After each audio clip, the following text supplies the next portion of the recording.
vou clamar, pois tudo vem de ti e tudo está em ti.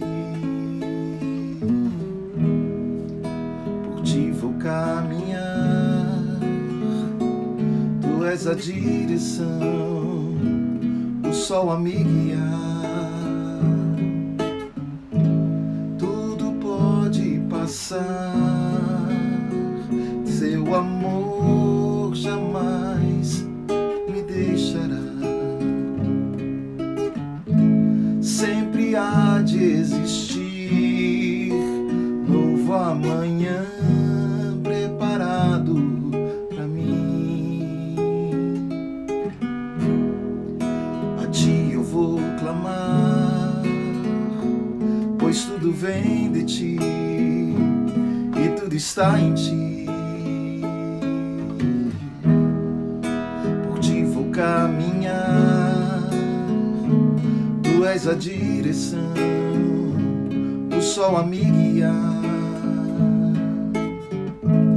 Tudo pode passar, seu amor jamais me deixará. Sempre há de existir novo amanhã preparado pra mim, preparado pra mim.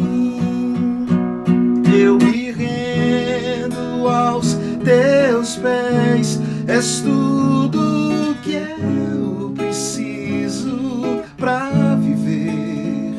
Eu me lanço aos teus braços, onde encontro meu refúgio. Eu me rendo aos teus pés, és tudo que eu preciso pra viver. Eu me lanço aos teus braços, onde encontro meu refúgio, Jesus. Eis-me aqui, Jesus.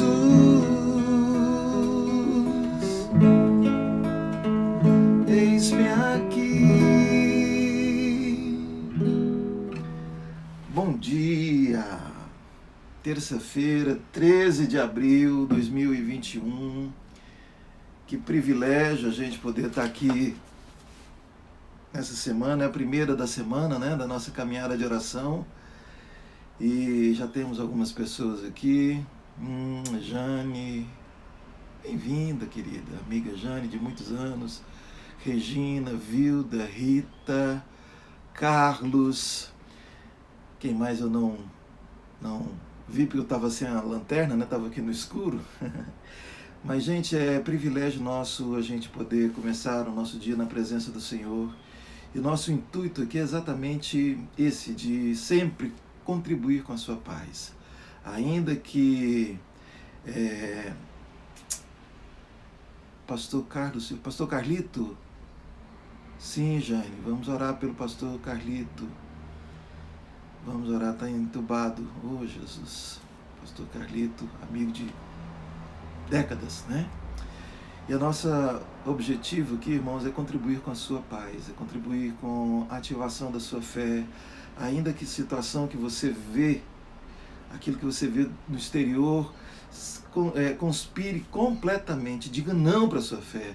Mas nós não andamos pelo que vemos, nós andamos por fé. Nós não andamos por aquilo que a gente apalpa, mas aquilo que a gente já sabe em Deus. Fé não é ver, fé é crer. E que esse crer hoje seja ativado nos nossos corações. Vamos orar? É o pastor, sim, Luanda, é o pastor Carlos, marido da esposo da pastora Marisa. Sim, é ele sim, pastor Carlito. Nosso amigo de muitos anos lá do seminário, né? Vamos orar por ele. Aliás, nós vamos começar se você me permitir, nós vamos começar orando pelo pastor Carlos, já temos esse pedido aqui, e no final a gente vai também orar pelo seu pedido, pela sua vida, pela sua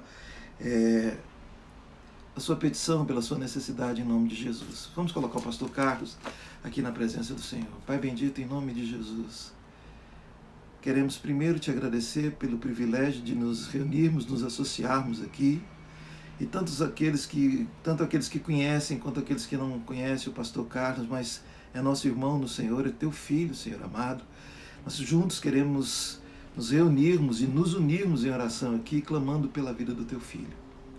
Ó Deus, que o Senhor o visite ali naquele leito de hospital, que o Senhor conforte, ó Deus amado, a sua família, que o Senhor, ó Deus amado, esteja livrando de todo mal, Senhor, e se for da tua vontade, ó Pai, que o teu servo seja reerguido, ó Pai, o mais breve possível, se possível hoje ainda, Senhor, desse leito de UTI, ó Pai. Ó Pai, que o Senhor visite também, Senhor amado, a nossa vida aqui agora, para que aquilo que nós conversarmos aqui, ó Deus amado, essa conversa tão informal que nós temos tido aqui, ó Pai amado, que ela sirva de edificação para a nossa fé. É que eu te peço em nome de Jesus. Amém. Amém. Na verdade, eu tinha aberto aqui no Salmo 92 para a gente ler aqui, mas durante a oração aqui, eu quero ler com você o 91, é o anterior. O que habita no esconderijo do Altíssimo e descansa à sombra do Onipotente, diz ao Senhor, meu refúgio e meu baluarte, Deus meu em quem confio, pois ele te livrará do laço do passarinheiro e da peste perniciosa. Cobrir-te-á com as suas penas e sob suas asas estarás seguro. A sua verdade é pavês e escudo. Não te assustarás do terror noturno, nem da seta que voa de dia, nem da peste que se propaga nas trevas, nem da mortandade que assola ao meio-dia. Cai 1.000 ao teu lado e 10.000 à tua direita, tu não serás atingido. Somente com os teus olhos contemplarás e verás o castigo dos ímpios. Pois disseste, o Senhor é o meu refúgio, fizeste do Altíssimo a tua morada. Nenhum mal te sucederá, praga nenhuma chegará à tua tenda, porque aos seus anjos dará ordem a teu respeito, para que te guardem em todos os teus caminhos. Eles te sustentarão nas suas mãos, para não tropeçares em alguma pedra. Pisarás o leão e a áspide, calcarás aos pés o leãozinho e a serpente, porque a mim se apegou com amor, eu o livrarei. Poluei a salvo, porque conhece o meu nome. Ele me invocará e eu lhe responderei. Na sua angústia eu estarei com ele, livrá-lo-ei e o glorificarei. Saciá-lo-ei com longevidade e lhe mostrarei a minha salvação. Esse salmo talvez seja um dos salmos mais populares, até para aqueles que não tem hábito com leitura bíblica. Em muitas casas você vai ver o salmo ali num aparador na sala ou no criado mudo do quarto, né? Aberto ali, porque as pessoas às vezes muitas vezes, né? Tem assim, essa ideia de que a letra do texto aberto no ambiente vai produzir a proteção prometida nesse salmo. Todavia, o próprio salmo diz que é aquele que habita no esconderijo do Altíssimo. E onde fica o esconderijo do Altíssimo? Lá no templo, lá na reunião. A Bíblia nos ensina, a própria Bíblia nos ensina, através do apóstolo Paulo, que o nosso corpo, ele é templo do Espírito Santo, e o Espírito Santo habita em nós. Então essa habitação de Deus é dentro de mim, e eu habitar nele é eu fazer da minha mente, do meu coração, uma morada de Deus, é eu me permitir ser moldado em todo tempo, porque a queda, o pecado fez isso com a gente, ela nos desconfigurou, a gente se esborrachou aqui, a gente ficou sem forma. Como a narrativa de Gênesis, lá nós ficamos como a terra sem forma e vazia. A queda trouxe isso para nós, somos seres vazios e sem forma. Mas na medida que a gente vai se enchendo de Deus, e de que forma que você e eu nos enchemos de Deus? Em coisas, por exemplo, como essa que nós estamos fazendo aqui agora. Nos associando, nos unindo com irmãos, em que a gente possa trocar, não é? Trocar a nossa a nossa experiência, nos encorajarmos mutuamente, orarmos uns pelos outros, na medida em que meditamos nas Escrituras, sobretudo quando a gente busca também uma solitude, a gente busca estar a sós com o Senhor, fazendo silenciar esse barulho, esse alarido que a gente tem aí fora, e as pulsões interiores, as angústias interiores, a gente se assenta e busca o Senhor, e todo aquele que o busca, buscar-me-eis e me achareis quando me buscardes de todo o coração. É aí o esconderijo do Altíssimo. E quando a gente está aí, gente, a gente está vivendo um tempo de peste na terra. Talvez na existência da minha curta existência até aqui, né? Ainda sou um quase ex-garoto, mas eu nunca vi um tempo de tanto pânico, nunca vi um tempo de tanto ódio, nunca vi um tempo de tanta intolerância, né? As pessoas, intolerância política, intolerância religiosa, intolerância, as pessoas estão divididas demais por cor da pele, por sexo, por sexualidade, por aquilo que se denomina aí de orientação sexual. As pessoas estão cada vez mais partidárias, mais odiosas e odiando uns aos outros. E assim, quando nós habitamos no esconderijo do Altíssimo, nós não seremos atingidos por essas coisas, nós não teremos medo dessas coisas. A gente anda de cabeça erguida. As influências malignas, as conversações, as fofocas a nosso respeito, as orientações que supostamente viriam em nome de Deus, mas são recheadas, são mentira embrulhada em celofane, né? Aquela coisa no papel de presente, mas não passa de armadilha para seduzir e matar a nossa espiritualidade, nos desviando do caminho de Deus. Quando nós fazemos do Senhor a nossa mente, ela é a habitação de Deus. Os nossos pensamentos, como diz Paulo, eles são levados cativos ao Senhor. A gente pega aquilo que a gente pensa, amarra aqui, leva e compara com aquilo que a palavra de Deus fala. Peraí, esse meu jeito de pensar, ele se alinha com o jeito de pensar de Deus? Se não se alinha, eu simplesmente descarto e vou exercitando aquilo que Deus quer, ainda que num primeiro momento eu não consiga ser exatamente aquilo que a palavra me diz, mas é ela que é a verdade.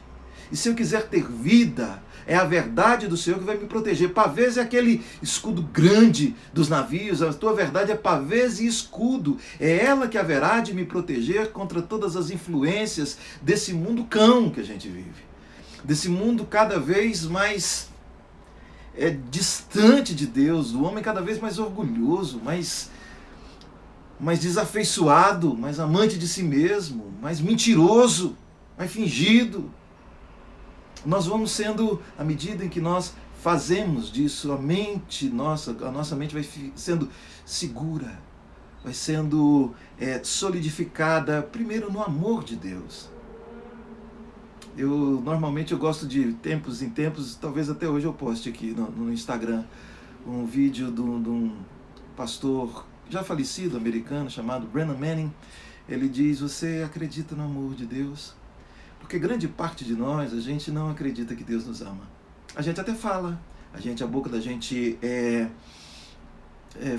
a gente às vezes tem até medo de estar blasfemando e dizer que Deus não ama a gente, mas a nossa atitude interior, aquilo que brota lá da essência da nossa interioridade, às vezes ela nos coloca na situação que a gente imagina que Deus não poderia amar alguém tão inconsistente quanto a gente, alguém tão inconstante quanto a gente, alguém que não pode oferecer a Ele uma fidelidade de acordo com a que Ele tem pra gente. E a gente imagina que Ele tem dia que a gente, sendo bonzinho, até ele vai tratando a gente bem, mas na hora que a gente dá uma escorregada, a gente fala um palavrão no trânsito, a gente de repente conta uma mentirinha comercial, a gente pensa: agora acabou pra mim. É claro que nós não fomos chamados para viver no pecado, e Deus não é cúmplice do pecado. Todavia, todo pecado está perdoado em Cristo Jesus, porque Ele amou a mim. E você e eu precisamos estar seguros desse perdão de Deus, não para a gente viver uma vida, né, devassa. Não, até porque quem quer viver uma vida devassa não tem consciência do perdão de Deus. O perdão de Deus, para mim e para você, é para que a gente seja qualificado pelo selo do Cordeiro, pelo sangue de Jesus, para que a gente possa viver uma vida pura, ainda que seja no caos desse mundo. Mas a gente só pode viver uma vida pura seguro do amor de Deus, porque a verdade de Deus é que Deus estava em Cristo reconciliando consigo o mundo. E o mundo sou eu e você, caídos. Essa verdade vai nos livrar de tanta culpa, de tanto passado, né? Que a gente fica preso, arraigado, amarrado lá, mas eu não devia ter sido assim. Não existe um ser humano que passa por essa existência aqui, que não tenha um episódio, que não tenha momentos, que não tenha, de repente, até toda uma história de vida de que não devia ser assim, porque todos pecaram. Todavia, a verdade de Deus, que vai me segurando, me dando essa segurança do seu amor, pela fé, eu crendo, né? Porque a mim se apegou com amor. Eu crendo e amando o Senhor. E amar não é só fazer poesia para Deus. É claro que a poesia às vezes é uma forma de se expressar, mas sobretudo é fazer o que Ele manda. É agir de acordo com o que o agrade. Não para ter coisas, mas a partir do momento em que a gente tem a consciência desse amor. A gente às vezes é doutrinado, a gente às vezes até chamado, convidado para seguir as religiões em nome de Deus, para que a gente possa fazer para ter. Não, em Cristo está feito. Quando você e eu temos essa consciência do amor de Deus, que está feito em Cristo, lá na cruz ele disse, tetelestai, está consumado. Já está pronta a obra, é crer. E aí a minha vida passa a ser uma resposta a esse perdão de Deus, como diz o apóstolo Paulo, esse amor de Deus que nos constrange. É o amor que nos constrange. E aí a gente passa a amá-lo, a respeitá-lo. E quem ama não trai, quem ama não mente para o objeto do amor, quem ama não quer controlar o objeto, o ser amado. A gente não quer controlar Deus, a gente simplesmente vai descansando nele. E aí peste vai passar e nós não vamos nos afligir, porque a gente sabe que ainda que a nossa carne aqui se corrompa, ainda que o nosso corpo aqui se acabe, a nossa alma é eterna. E aí, você quer coisa melhor do que você ter essa segurança? A gente vai sendo livre, inclusive, de enfermidades, porque 3/4, eu já li isso muitas vezes, eu não sou nenhum cientista, mas eu gosto muito de ler, 3/4, 75% das enfermidades que a gente tem no corpo, elas derivam das disfunções da nossa psique, da nossa alma, ansiedade, ódio, culpa, medo, essas coisas, né? Essas maquinações, elas vão, de certa forma, vazando do nosso corpo, mas a mente segura do amor de Deus. A verdade, ela é pavês e escudo. A gente vai tendo até um corpo mais sadio, porque a gente caminha em paz. A gente caminha seguro, ainda que voe seta de dia, ainda que caia 1.000 ao teu lado, 10.000 à tua direita, você não vai ser atingido, porque a sua mente está segura do amor de Deus. Por isso que ele diz, quando você se apega ao Senhor, Ele vai te saciar com longevidade, porque haverá saúde, inclusive no seu físico. É fato. É fato. O próprio Salomão diz que a alegria do coração formoseia o rosto. Não é? Você não vai ter essa cara de coisa esquisita com cara de gente. Você vai ter uma cara que expressa a luz do Senhor. E como é lindo o sorriso, por exemplo, de uma criança inocente. Assim a gente volta a ter, porque a gente recebeu o reino de Deus como criança, que crê de verdade. A criança acredita. Você promete alguma coisa para a criança, você tem que cumprir. Se você fala para ela que vai fazer, ela não fica medindo, mas talvez você não tenha tanto dinheiro, talvez você não tenha tanto tempo, talvez você não vá poder. Não, se você prometeu, ela acredita. E é assim que nós temos que ter a nossa fé no Senhor. Se Ele prometeu que nos ama, a gente acredita. E sem conversa, sem mais, mas se você não fizer isso, você não tem que fazer nada, já foi feito. O que você e eu precisamos fazer é crer. E o sintoma de quem crê é andar de acordo, não é? testificar no seu proceder diário, no seu jeito de viver, que você creu em Deus. Crer só como informação, como o Tiago diz, né? Você crê que Deus é um só, faz bem. Até os demônios creem assim e tremem, não é? Não é só ter simplesmente uma fé monoteísta, mas Deus é um só, creio, até o começo, mas é saborear Deus na vida, a presença de Deus em todo o tempo, ainda que seja em meio à aflição, ainda que seja em meio à escassez, ainda que seja em meio à injustiça sofrida, ainda que seja em meio ao abandono sofrido, mas a gente vai pregando para a gente mesmo, porque nós habitamos no esconderijo do Altíssimo e a gente diz, alma, volta para o seu sossego, porque o Senhor tem sido generoso para contigo. Porque a mim se apegou com amor, eu o porei a salvo. Salvo não só simplesmente da morte e depois da morte. Salvo já agora, de medos, como diz o outro salmista, né? Busquei o Senhor e Ele ouviu, lá no Salmo 34, livrou-me de todos os meus temores. A mente segura do amor de Deus, ela espanta os males. Tudo quanto é mal que possa nos afligir é espantado na medida em que nós cremos de verdade no amor de Deus por nós. Não duvide do amor dele por você. Em nome de Jesus. Quero deixar essa breve conversa aqui com você e orar, colocar aí na presença do Senhor as nossas petições, não é? Aqueles que estão enfermos, nós no começo aqui, para quem chegou agora, a gente já orou aqui pelo pastor Carlos Alberto Silva, da Igreja de Cristo, se eu não me engano, Faisalville, a pedido aqui da nossa querida Jane, não é? E nós queremos orar também por todos aqueles que se encontram enfermos. De repente, você que está me vendo aqui agora, você que está, ou vai, depois que tiver gravado essa live, a oração está valendo, né? Que nós possamos orar também juntos agora por pelos parentes também, porque quando um ser querido da gente está passando por dificuldades, sobretudo nesse tempo de peste, né, de enfermidade, a gente também fica abalado. Mas aquilo que nós lemos aqui no Salmo, nós não seremos abalados pela peste que assola ao meio-dia, pela mortandade que assola ao meio-dia, pela peste noturna, nós não vamos ser abalados. Nós vamos ter firmeza no Senhor, porque nós fizemos do Senhor a nossa morada, nós fizemos do Senhor o nosso esconderijo, nós habitamos, nós moramos no esconderijo do Altíssimo. Tá bom? Quero orar também por aqueles que se encontram, tem tanta gente em escassez, tanta gente ansiosa. Gente, talvez eu não tenho números, mas pela sensibilidade que a gente tem de lidar com gente, e eu lido com gente o dia todo, talvez o pânico, a ansiedade que está assolando as pessoas seja até mais grave do que essa enfermidade que está aí. A gente não está aqui sendo negacionista, né? Tudo hoje é rótulo, né? É claro que a doença está aí, ela é grave, mas a ansiedade que advém, essa paranoia, esse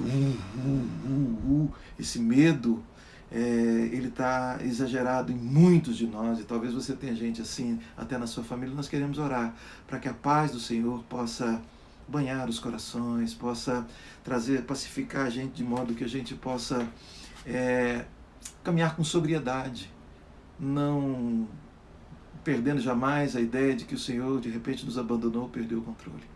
Tá bom? Vamos juntos orar? Pai, em nome de Jesus, obrigado pelo privilégio que o Senhor dá a mim, aos meus irmãos, de juntos aqui colocarmos, ó Pai, os enfermos diante do Senhor. Aqueles que se encontram acamados nos leitos de UTI, tal qual já mencionamos agora há pouco, Senhor, o pastor Carlos. Senhor amado, e aqueles que se encontram isolados, ó Pai, aqueles que se encontram se recuperando, ó Pai, dessa virose, dessa peste, ó Pai, que tem matado muito, Senhor. Eu quero te pedir que o Senhor visite as famílias enlutadas, ó Deus amado, os corações que perderam os seus amados, ó Pai, que o Senhor Ó Deus amado, não existe, o Senhor sabe disso, que não existe palavras humanas com poder suficiente para produzir algum tipo de consolo numa hora dessa, mas o seu Espírito, Senhor, pode, Senhor amado, o Senhor pode todas as coisas. Eu quero pedir do Senhor a visitação da brisa suave do Teu Espírito, Senhor, na alma e no coração do Teu filho e da Tua filha, Senhor, de luto, Pai.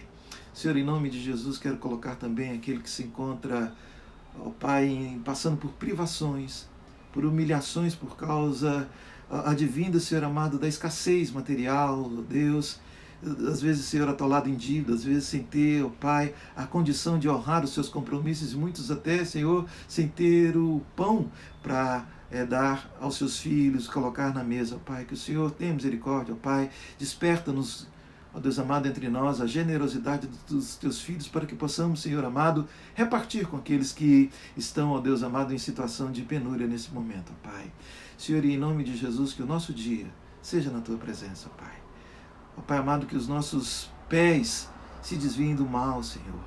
Que, ó Deus, estejamos andando na retidão, com os pés sobre a rocha, ó Pai amado, seguro nas nossas mãos, para que não tropecemos, Senhor amado, para que não estejamos distraídos, Senhor, olhando para um lado ou para o outro, ó Pai, mas que de fato estejamos firmes, olhando para o Senhor, jamais nos esquecendo de que o Senhor nos ama, ó Pai. E que palavra nenhuma, que, ó Deus amado, maldição nenhuma venha cair, ó Deus amado, do nosso coração, ó Pai, e que possamos de fato, Senhor amado, viver a realidade de que o Senhor nos ama, para que a nossa vida, Senhor amado, seja de fato uma resposta a esse amor, ó Pai. Que possamos, Senhor, ter um dia de paz, é que eu te rogo, agradecido em nome de Jesus. Amém. Louvado seja o Senhor. Gente, muito obrigado aí pela sua participação. Essa semana aí a gente ainda deve voltar na quinta-feira, se o Senhor permitir, tá bom? E agora que o Senhor te abençoe e te guarde, que o Senhor faça resplandecer o rosto sobre ti e tenha misericórdia de ti. Que o Senhor sobre ti levante o rosto e te dê a paz. Tenha um bom dia. Abração.